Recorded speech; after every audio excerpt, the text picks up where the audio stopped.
MyFood 16 səhifəmə xoş gəlmişsiniz. Çoxdandır yemək videoları çəkmirdim.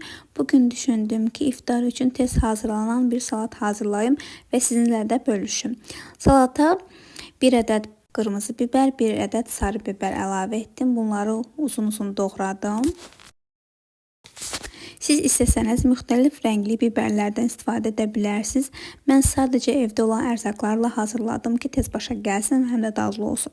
Sonra bir orta boy pomidor əlavə etdim. Pomidordan sonra isə əvvəlcədən bişirdiyim toyuq firesini də əlavə etmişəm. Toyuğu bıçaqla doğramadım, sadəcə çəngəllə ditdim ki, daha yumşaq olsun.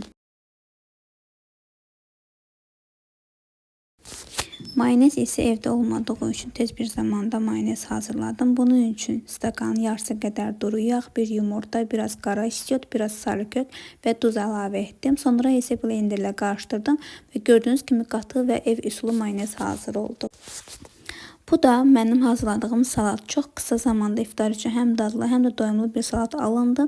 Mən bu salatı çox sevirəm. Üstəlik həm yüngül, həm də kalorisi çox olmayan bir salat. Ümid edirəm siz bəyənəcəksiniz. Bu cür reseptləri sizinlə paylaşmağa davam edəcəm.